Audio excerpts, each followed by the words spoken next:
Hey, what's going on everybody? Welcome back to another video. Today, I'm going to be talking about Sleepaway Camp 2, Unhappy Campers. So, I've seen this movie before. I've seen it quite a few times. And funnily enough, I was actually not a fan of it the first time that I saw it. But then the second time that I watched it, it just clicked for me. And I'm like, this movie is absolutely fantastic. This is one of the best 80s slashers, period. I'm not saying in terms of technical quality, but in terms of fun, I think this is one of the most fun 80s slashers, period. And I don't know, it's like I don't know, this movie it has like a lot of imperfections, but to me it's perfect. I think I said that about the first Sleepaway Camp, but yeah, part one and two are drastically different in tone, but they're just like so perfect in their own way. And I mean, Sleepaway Camp 2, if we're talking about slasher movie Mount Rushmore, Sleepaway Camp 2 is absolutely on my slasher movie Mount Rushmore. This is one of my favorite slasher movies of all time. Like, I don't know. It's so good. It checks all the boxes. It's fantastic. So yeah, I'm really a huge fan of this, which I'm glad that I gave it another shot. Like, since then I've watched it probably 3 or 4 times. I haven't seen this movie a ton, but yeah, like that's what's so cool about movies. It's like you could, like, a lot of movies I don't like at first, and then they become one of my favorite movies. It's hard, like, when you're going through a franchise, when like a lot of sequels are tonally really different, and you're used to you're used to like a certain setup, and the first movie had its own feel. This movie had a drastically different feel, but once I looked at it as its own thing, I was like, this is one of the best slasher movies. So yeah, I'm glad that I gave it another chance initially, and then over the years I've just steadily enjoyed it. So yeah, there you go. Sleepaway Camp 2, Unhappy Campers rules. So jumping into a plot summary, this movie takes place 5 years after the events of the first movie, and Angela Baker now goes by the name Angela Johnson, and she was in a mental institution, but now she's working at a different camp called Camp Rolling Hills, and she's working as a counselor, and she is extremely uptight. She's super strict, and she has this like crazy moral code, and anyone who deviates from the moral code, like if people are promiscuous, or if they're causing any sort of trouble and they deviate from her moral code, she kills them, and she just plays it off that, oh, I just sent them home, they were breaking the rules, I just sent them home. But we all know she killed them. So that is the basic plot summary.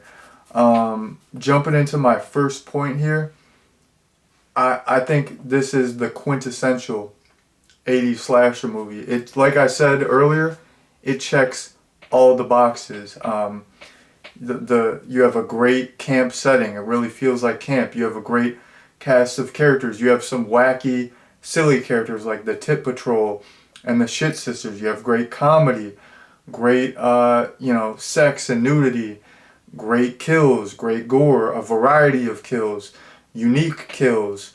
You have references to other slash movies. Like, it checks all the boxes. It just feels like everything an 80s slasher should be. Like, I feel like I don't know, like if you were to make like a time capsule and you had to like represent the slasher genre, I feel like if you could choose a couple movies, this would have to be in it, because it like, I don't know, it feels like everything that a slasher movie is supposed to be.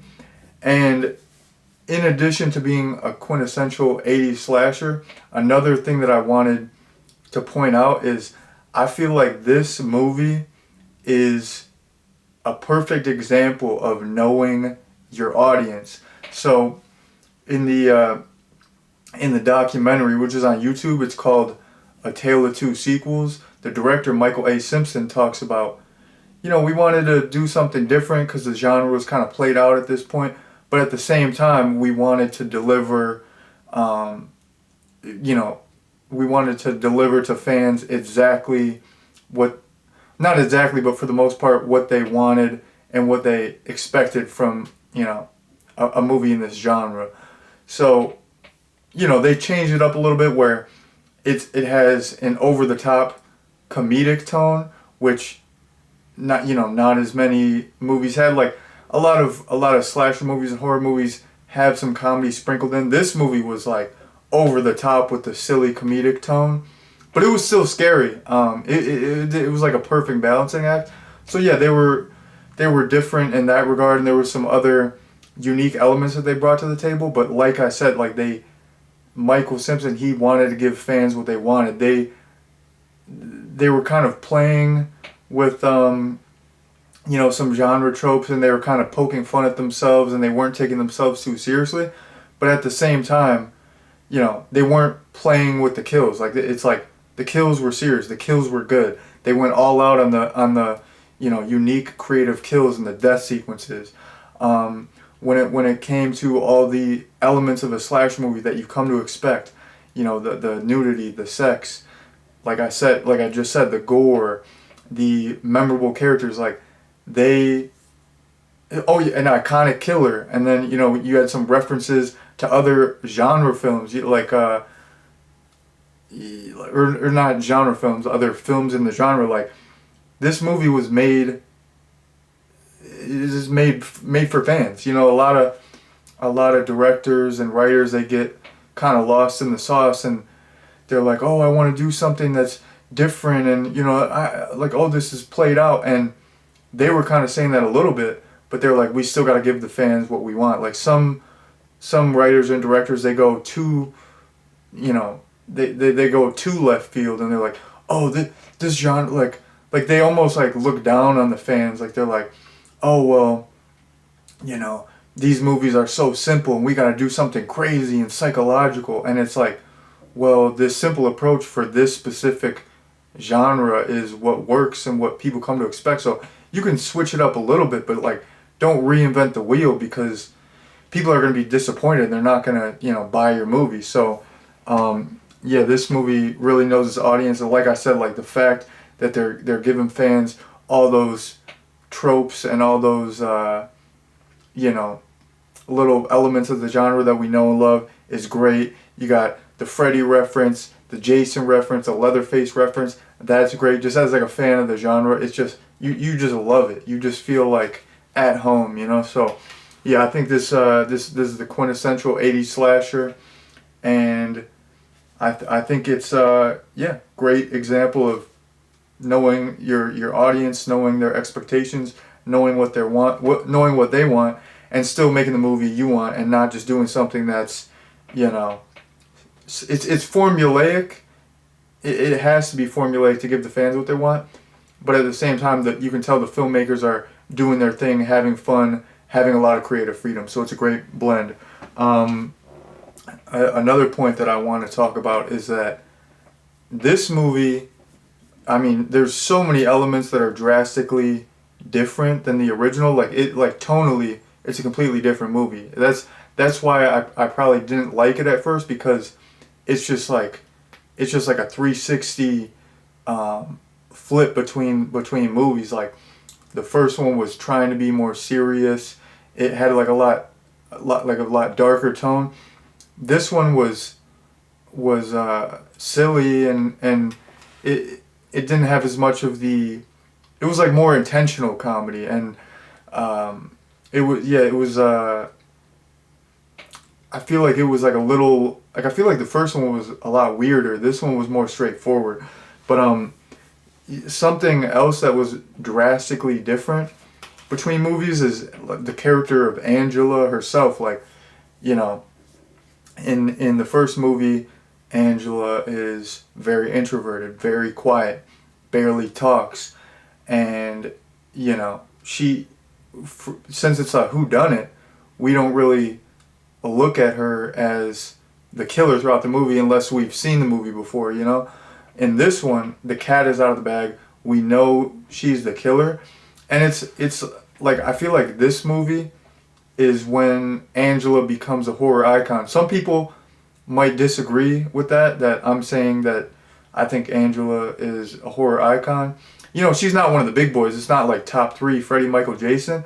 But I think if you're a fan of the genre, like I said, I think she's up there, and I think she is a horror icon. I feel like this is the movie that propelled her into icon status because, like I said, in the first one, Felissa Rose killed it as the character. She did very well, and she is the lead, but you don't know she's the killer. Now the cat is out of the bag, and talking about drastic differences, she has personality now. She's bubbly. She's the polar opposite of her character in the last movie. In the last movie, like I said, she's quiet, she barely talks. And this one, she's bubbly, she's outgoing, she's singing songs, and she has all these funny one-liners when she's killing people, like a Freddy Krueger or a Chucky, And I don't know, it's just so, it's like so enjoyable because she is the star of the show. You're not necessarily rooting for it. Like I said, I don't necessarily root for the villains, but it's like you're coming to the movie to see Angela. It's like in the later Nightmare on Elm Street sequels, the later Halloween sequels, the later Friday the 13th sequels. You're coming for that iconic character. You want to see that character do their thing. Like, I feel like that's how part 2 and 3 are, where it's like you're coming to see Angela, she's the star, and she's front and center, like she's the lead, she's the star, she's cracking jokes. And when she's cracking jokes though, even though it is funny, it's really creepy too, and it's not like she's trying to be funny. Like, the character is not trying to be funny, like the drill kill. It's like, what are you gonna kill me with, a gun, a knife? No, a drill. Like, she's not saying it to be funny. Like, she's just so nonchalant about it because it's like she's so desensitized. Like, she's already killed people, and she doesn't, like, in her mind it's like she's doing the right thing. Like, these people deserve to die, and she's justified in her actions. So it's like, oh, I'm just grabbing a drill. It's not like she's saying that to be funny or to be silly. It's just like she's just talking how she would normally talk, and she's just kind of nonchalant and laid back about it. So yeah, I thought her character was like the perfect blend of, she had those iconic lines that were funny, but when you like step back and think about it, it's not really funny. It's like it almost makes her character creepier. But yeah, I think she becomes, icon status in this one, and part 2 and 3, like, she is the star of the show, and she's the main reason I'm watching these movies, like, to see Angela do her thing, kill these people, crack some jokes. And yeah, shouts out to Pamela Springsteen because she killed it. So yeah, I wanted to talk about that. Jumping into a negative, even though I said like this movie is almost perfect, there's like one problem that I have with it, and that is the ending chase scene. Every time I've watched this movie, I could never get into that scene. Like, at that point in the movie, I'm kind of checked out. Like, I just feel like that ending chase scene, it kind of goes on a little too long, and it's pretty lackluster. Like, it's not the final showdown that I'm anticipating. It's kind of lame. They're just like running through the forest, and I don't know. It's like not. I feel like the payoff isn't that great. The ending's kind of like a creepy ending. Like, like Molly's gonna get it, but I don't know. Like, the last, I don't know, probably like 15 minutes of the movie just have always really dragged for me, and I always just mentally check out. Like, I try to get into it, but it's just, for the last 15 minutes of the movie, I'm like beyond bored. So that's one thing that I have to mention as a negative. Like, I don't know if there's really like a rhyme or reason as to why I find that boring. Like, I don't know, maybe because it's like pretty drawn out, and it like I said, it's not super action packed. It's just like a lot of like running through the woods. But yeah, I've just never been able to get into like the last 15 minutes. So that's like a little negative, but not a huge deal. And then, you know, this is a slasher movie, so you got to talk about some kills. And my favorite kill is the kid who's wearing the Freddy Krueger makeup and he gets his throat slit with his own Freddy glove. That's like a fantastic throat slit. It looks absolutely beautiful. And this one, I feel like out of the franchise, this is probably the goriest one because part 3, they got like butchered by the MPAA. Like part 3, the deaths are super creative and unique, but it's like there's like barely any blood in that movie. This one, the blood is on point, the gore is on point, and yeah, I love that throat slit. It's just, I don't know, that's beautiful. It's perfection. And then okay, for an honorable mention, I gotta mention this kill because it's probably, even though it's not my favorite kill because it's actually disgusting, but I think it's the most memorable kill. And whenever I think about this movie, I think about this kill. I'm talking about Allie's death when she is drowned in the porta potty. It's so disgusting. You hear her like gargling, and it's just like you see her coming up from air, and you know she's got all the porta potty remnants on her. You know, like that kill is just, it's so sick. Like it's just like when you think about it, like it's absolutely disgusting, and it's like kind of off-putting, but it's just like it's just such a brutal death. Like you're drowned in an effing porta potty.